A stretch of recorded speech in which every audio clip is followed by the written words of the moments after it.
So यो भिडियोमा चाहिँ तपाईँहरूलाई चाहिँ SQL सर्भर कसरी डाउनलोड र इन्स्टल गर्ने भन्ने कुराहरू म सिकाउन गइरहेको छु. द्याट लेट्स ओपन दि यो फेभरेट ब्राउजर. अहिलेलाई मैले क्रोम खोलिरहेको छु.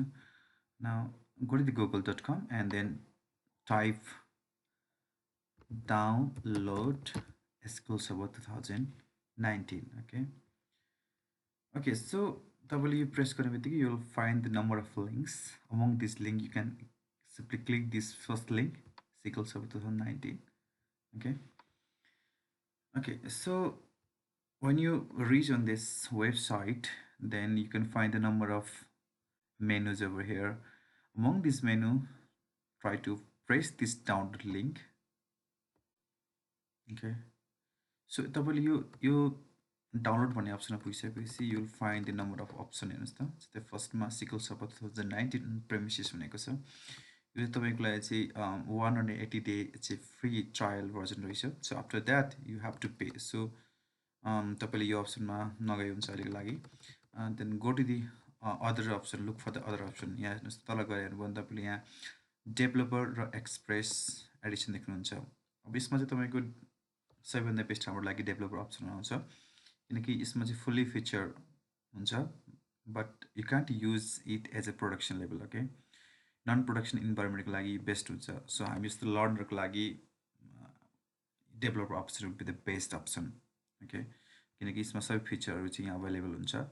अब एक्सप्रेस एडिसन भनेको चाहिँ तपाईँलाई चाहिँ तपाईँ यसमा चाहिँ तपाईँको फुल्ली फिचर अभाइलेबल हुन्न होइन, लिमिटेड मात्रै फिचर अभाइलेबल हुन्छ र बट यो चाहिँ प्रोडक्सन लेभल पनि हामीले यसलाई युज गर्न सक्छौँ. सो हाम्रो लागि अहिले प्रोडक्सन लेभलमा कुनै युज गर्नु छैन. सो सिक्नको लागि यो developer option will be the best option. So just press the download link. Okay, यो बटन क्लिक गर्ने बित्तिकै हेर्नुहोस् त यो अप्सन यो तल तपाईँले देखिरहनु भएको छ, यो डाउनलोड भयो. देन आफ्टर यो .exe फाइल इन्स्टल भइसकेपछि यो then simply press this and then yes.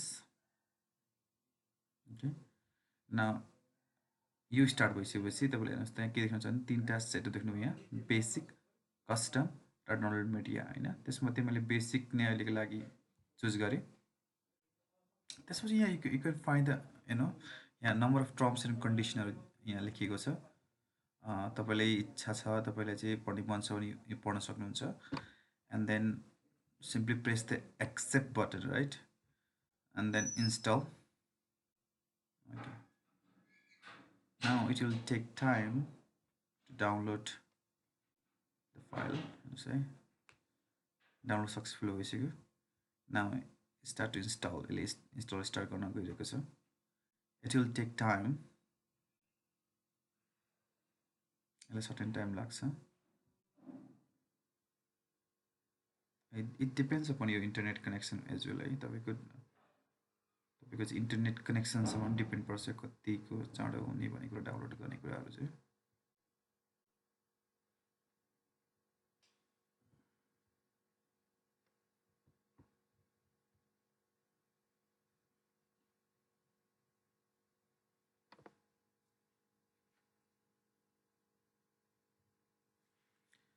Okay, so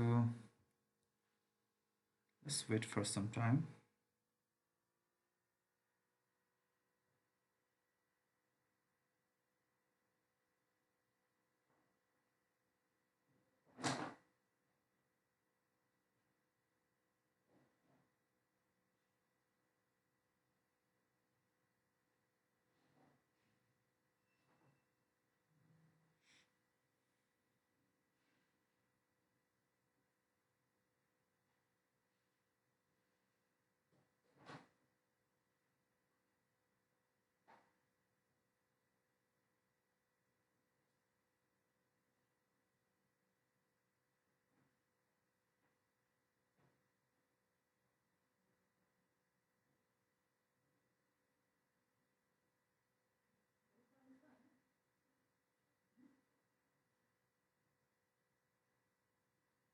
Yes.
Okay, so installations complete भइसकेको छ। तपाईँले यहाँ हेर्नुभयो भने instance name MS SQL server MS SQL server 01 लेखिएको छ। यो एकदम इम्पोर्टेन्ट छ है। त्यसै गरी हाम्रो SQL एडमिनिस्ट्रेटर्सको नाम के छ हाम्रो चाहिँ अनुज ड्यास PC/अनुज। यो चाहिँ डिपेन्ड्स अपन यो सर्भर नेममा डिपेन्ड पर्ने भयो होइन। सो यसलाई तपाईँले यसलाई स्क्रिनसट लाँदा बेस्ट हुन्छ। सो स्निपेट गरेर तपाईँले यसलाई यसको इन्फर्मेसनको लागि मैले राखेँ। ओके, सो यतिलाई मैले क्रप गरेर राखेँ ताकि मलाई चाहिँ यसको इन्फर्मेसन लिन सजिलो होस्। सो हाम्रो अहिलेलाई SQL सर्भर इन्स्टल भइसकेको छ। नाउ हामीलाई चाहिँ अर्को SQL सर्भर म्यानेजमेन्ट स्टडी पनि चाहिन्छ। त्यसको लागि चाहिँ हामी सिम्पली तल यहाँ जुन अप्सन छ हेर्नुहोस् त इन्स्टल SSMS भनेको छ। यसलाई सिम्पली के गर्ने भन्दा चाहिँ प्रेस गर्ने। यसलाई प्रेस गर्ने बित्तिकै हाम्रो लिङ्क खुल्छ। यसमा जानुभयो भने download SQL server management studio लेखिएको छ। ओके, सो यहाँ तपाईँले यहाँ जानुभयो भने अप्सन देखिरहनु भएको छ। यसमा जाने, यसलाई सिम्पली क्लिक गर्ने है। ओके, र यसलाई सेभ गर्ने बित्तिकै यो स्टार्ट डाउनलोड हुन थाल्छ। ओके, सो मेरो यो चाहिँ तपाईँको 539 MB फाइल रहेछ। सो जुन चाहिँ मैले चाहिँ अलरेडी इन्स्टल गरेर राखिसकेको छु। सो अहिलेको लागि चाहिँ मैले जुन यो डाउनलोड भएको छ त्यो फाइललाई युज गर्ने गर्छु। तर सिम्पली यो सेभ गर्ने बित्तिकै यो चाहिँ स्टार्ट हुन्छ है यसरी। ओके, अहिले मैले के गरेँ भन्दा चाहिँ यसलाई पज गर्छु किनकि यो मेरो अलरेडी इन्स्टल भइसकेको छ। सो लेट्स कति जस्ट राइट क्लिक गरेर म ओके फाइन यहाँ जाउँ, यसमा गएर जाउँ। सो अल डाउनलोड फाइल जान्छु, यसमा गएर हेर्नु यो अलरेडी मेरो इन्स्टल भइसकेको छ। सो यसलाई सिम्पली म क्लिक गर्छु, क्लिक गर्ने बित्तिकै रन। ओके, यहाँ हाम्रो अलरेडी अर्को इन्स्टान्ट खुलिसकेको छ। सो यसलाई क्लोज गर्छु फर्स्ट अफ अल। ओके, न यसलाई क्लोज गर्छु म होइन। ओके, नाउ जाउँ अगेन अहिलेको जुन डाउनलोड फाइलमा जान्छु फेरि म यसलाई सिम्पलीमा के गर्छु भन्दा चाहिँ हाम्रो के छ यसको शब्द SSEI सरी हाम्रो कहाँ छ SSMS SSMS कहाँ छ हाम्रो भन्दा चाहिँ SQL सर्भर मैले अघि नै इन्स्टल गरिसकेको हो है। कहाँ गएछ हेरौँ है। ओके, अहिलेको फाइल कता आयो। लेट्स अगेन स्टार्ट है।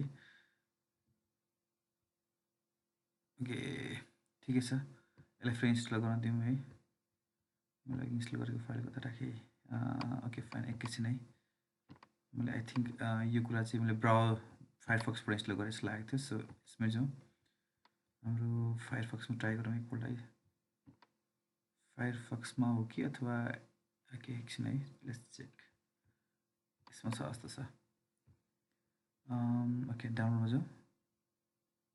एसएस यहाँ पनि छैन, अनि चाहिँ कहाँ पुगेछ यो।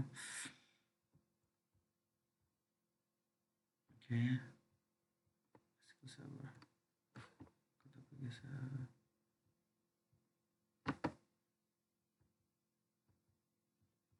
Just wait, remove, go to the download first, go to continue folder, SS, okay, SQL server यहाँ ओके यहाँ फाइन छ है, यहाँ छ SSMS सेटअप भने हाम्रो अलरेडी यहाँ मसँग अलरेडी इन्स्टल फाइल छ। यहाँ भने तपाईँले देख्नुहुन्छ यसको साइज कति छ भन्नुहुन्छ। यसको साइज तपाईँले के गर्नु पऱ्यो भन्दा चाहिँ यहाँ आएको यो ठाउँमा आइसकेपछि तपाईँले डाउनलोड गर्नुहुन्छ नि। डाउनलोड गरिसकेपछि जुन डाउनलोड फाइल भन्छ जुन 539 MB को फाइल जुन मैले चाहिँ अहिले चाहिँ स्किप गरेँ किनकि मेरो अलरेडी इन्स्टल छ भनेको थिएँ नि मैले। सो त्यो फाइल चाहिँ मसँग अलरेडी यहाँ छ। सो गइसकेपछि सिम्पली डाउनलोड भइसकेपछि यसरी बन्छ हेर्नुहोस् त SSMS-सेटअप किनकि मैले SQL सर्भर चाहिँ मैले इन्स्टल गरिसकेको छु। त्यसपछि हामीलाई SSMS पनि चाहिन्छ कि होइन। अघि चाहिँ सर्भर इन्स्टल भइसक्यो होइन। त्यो सर्भरमा हामीले जुन अघि मैले स्न्यापसट छ नि यो लास्टमा यो जुन यो स्न्यापसट छ यहाँ कहाँ छ यसको जुन छ यति भइसकेपछि मैले जुन हेर्नुहोस् इन्स्टलेसन ह्याज कम्प्लिटेड सक्सेसफुली भयो है। त्यसपछि यसको तल गएर अप्सन हेर्नुभयो भने इन्स्टल एसएसएमएस गर्ने बित्तिकै तपाईँले यो लिङ्कमा पुग्नुहुन्छ। कुन लिङ्कमा? यो लिङ्कमा पुग्नुहुन्छ है।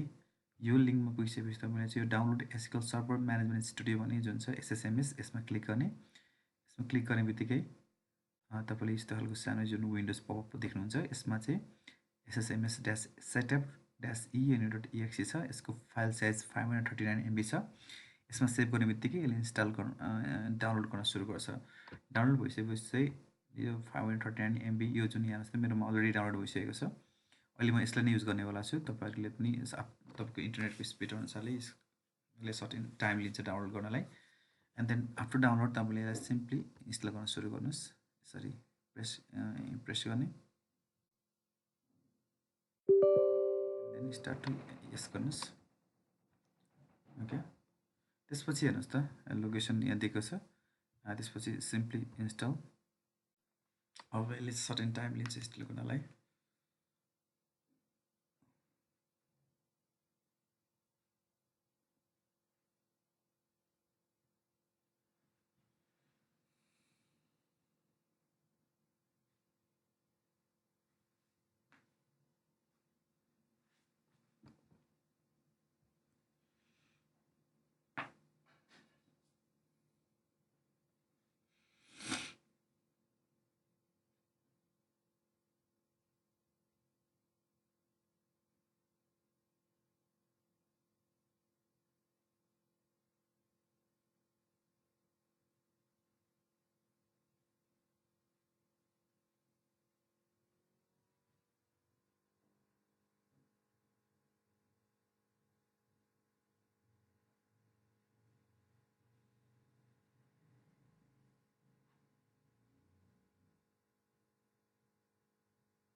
ओके, सो यो डाउनलोड गर्दै हुँदै गर्छ। म यसलाई डाउनलोड हुँदै गर्छु। यसलाई पज गर्छु भिडियोलाई चाहिँ।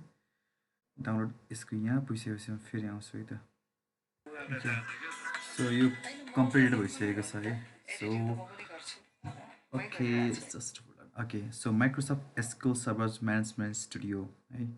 अघि जुन म भिडियो पजमा राखेको थिएँ यो त्यो आफ्टर सम टाइम भइसकेपछि यो हाम्रो यो लास्ट टाइममा यो देखिन्छ है। Release 18.4 Microsoft SQL server management studio setup completed, a specified component have been installed successfully. So it means हाम्रो एसक्यूएल सर्भर म्यानेजमेन्ट स्टुडियो पनि कम्प्लिटेडली सक्सेसफुली हाम्रो के भन्छ भने तपाईँको सक्सेसफुली कम्प्लिट भएको छ। So just close it and then तपाईँले यसलाई टेस्ट गर्नको लागि होइन यो चाहिँ सक्सेसफुली इन्स्टल भएको छ कि छैन भनेर चेक गर्नको लागि चाहिँ सिम्पली स्टार्टमा विन्डोजमा जानुहोस्। त्यसपछि सिम्पली एसएसएमएस भनेर प्रेस गर्नुहोस् है। मेरोमा चाहिँ सबै एसक्यूएल सर्भर 2017 पनि 16 पनि छ, 12 पनि छ। त्यो भएर यहाँ अरू पनि अप्सन देखाएको छ। बट तपाईँहरूले चाहिँ के चुज गर्नु पऱ्यो भन्दा चाहिँ Microsoft SQL server management studio 18 भन्ने चाहिँ तपाईँले सिम्पली यसलाई चाहिँ तपाईँले चुज गर्नु पऱ्यो है। सो यसलाई सिम्पली क्लिक गर्नुहोस् एन्ड देन यो क्लिक गर्ने बित्तिकै तपाईँले चाहिँ एउटा सानो विन्डो पपअप देख्नुहुन्छ। यहाँ हेर्नुहोस् तपाईँ यहाँ हेर्नुहोस् 2019 माइक्रोसफ्ट देखिरहनु भएको छ है। यसको भर्जन चाहिँ 18.4 छ हाम्रो एसक्यूएल सर्भर म्यानेजमेन्ट स्टुडियोको चाहिँ। ओके, सो त्यसपछि तपाईँले हेर्नुहोस् त यहाँ के देखेको छ भने चाहिँ अनुज ड्यास पिसी। अब यहाँ अघि तपाईँले स्न्यापसट हामी लिएको थियौँ नि, यहाँ गएर एकपल्ट चेक गर्नु है त। हाम्रो के छ भने चाहिँ अनुज ड्यास पिसी भनेको चाहिँ तपाईँको यो जुन हाम्रो सर्भरको नाम भयो होइन। यसको इन्स्ट्यान्स चाहिँ के छ, MS-SQL-Server 01 छ। सो MS-SQL-Server 01 भनेको हाम्रो इन्स्ट्यान्सको नेम। सो सर्भरको नेम ड्यास इन्स्ट्यान्सको नेम चाहिँ यो छ है। सो त्यसपछि एकपल्ट यसलाई टेस्ट गर्नको लागि सिम्पली कनेक्ट गरौँ। ल सक्सेसफुली कनेक्ट भयो। यसको मतलब के भन्छ, हामीले सक्सेसफुल्ली हामीले यो हामीले SQL सर्भर इन्स्टल गर्न सक्यौँ। यहाँ न्यू डाटा स्पेस गरौँ, एकपल्ट टेस्ट गर्नुहोस्। त्यो टेस्ट भनेको डाटाबेस क्रिएट गरौँ। ओके, सिम्पली क्रिएट भएको छ है। यहाँ गएर हाम्रो टेबल पनि क्रिएट गर्न ट्राई गरौँ। टेबल क्रिएट गरौँ। ओके, टेबल पनि मजाले क्रिएट भइरहेछ है। जस्तै for example ID integer INT, okay sorry हुन्छ, INT integer an barrier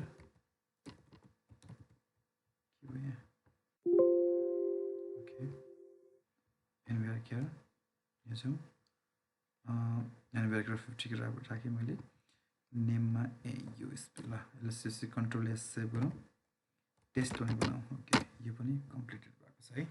so यसरी नै हामीले चाहिँ तपाईँहरूले पनि घरमा बसेर स्टेप बाई स्टेप फलो गर्नु होला। डेफिनेटली तपाईँहरूको सर्भरमा पनि इन्स्टल हुन्छ। तपाईँ घरमा इन्टरनेट छैन भने साथीकोमा जानु होला अथवा कलेजमा बसेर पनि इन्स्टल गर्नु होला। It's very simple, step by step नछुटाइकन स्टेप्सहरू फलो गर्नुहोस् र यसलाई इन्स्टल गर्नुहोस् है। Thank you so much for watching this video.